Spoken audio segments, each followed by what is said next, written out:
Good morning to all of you. Today the topic is fetal circulation. So today we will discuss about the fetal circulation. It is very essential to know about the fetal circulation because fetal circulation is different from the adult circulation and the normal circulation of the human body. So it is very essential to study and discuss about the fetal circulation. Before starting the fetal circulation, we will discuss about the specific terminology that's come under the fetal circulation. First, umbilical vein. Basically umbilical veins दो होती हैं, right umbilical vein and left umbilical vein.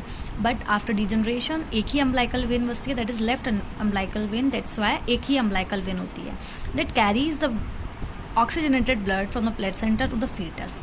Second, umbilical arteries. There are two umbilical arteries. Arteries से समझ में आ रहा है. Arteries, usually umbilical arteries carries deoxygenated blood from the fetus to the placenta. Ductus venosus. Ductus venosus एक shunt है, एक special structure है that's come in the foetal circulation. Venosus से समझ में आ रहा है that vein to vein connection है. Vein to vein connection means umbilical vein और इन्फीरियर वेना कैवा का कनेक्शन है. Ductus arteriosus. आर्टियोसस मतलब आर्टरी टू आर्टरी कनेक्शन है. एक शंट होता है जो पल्मोनरी आर्टरी और आयोटा से मिलके बनता है. Now the foramen Oval. Foramen Oval एक ओपनिंग है that's come between the left atrium and right atrium. जो हमारा ब्लड है जो वो राइट वेंट्रिकल में नहीं जाने देती है, ये ओपनिंग है. So we will discuss about the foetal circulation. इस वीडियो में दिखाया गया है कि the red blood indicates the arterial blood whereas the blue blood indicates the venous blood and the combination of blue and red indicates mixed arteriovenous blood. So here the placenta is a connection that provide nutrition to the fetus that attach to the maternal surface of the uterus, and placenta connects the umbilical cord. Umbilical cord in a connection between the fetus and the placenta. तो umbilical cord के पास दो umbilical arteries जैसा कि इस figure में दिखाया गया और एक umbilical vein होती है. umbilical vein pure blood placenta से लेके जाती है थ्रू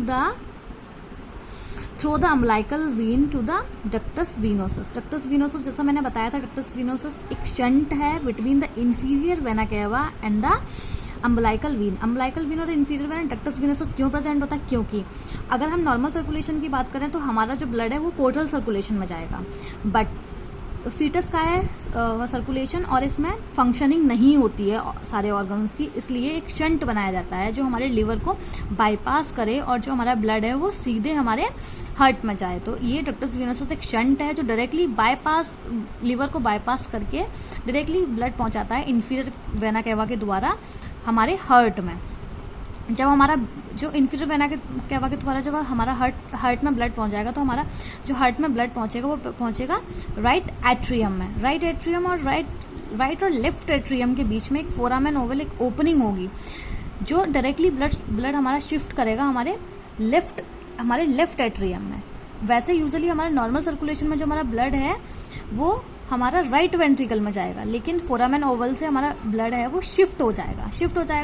उसके बाद हमारे जो फीटस का हार्ट है उसमें हमारा ब्लड जाएगा थ्रू इसमें क्या है, लंग्स होते हैं. लंग्स है तो इसलिए पल्मोनरी आर्टरी और आयोटा के बीच में डक्टस आर्टियोसस एक वो है, क्योंकि हमारे जो फीटस के लंग्स हैं वो फंक्शनिंग नहीं होते हैं, इसलिए एक डक्टस आर्टियोसस एक कनेक्शन बनाया गया जिससे हमारे जो फीटस वो है लंग्स को बाईपास करके सीधे उसकी बॉडी में ब्लड पहुंचे. तो आर्च ऑफ आयोटा है. आयोटा का काम होता है हमारी बॉडी में पूरे में ब्लड सप्लाई करना.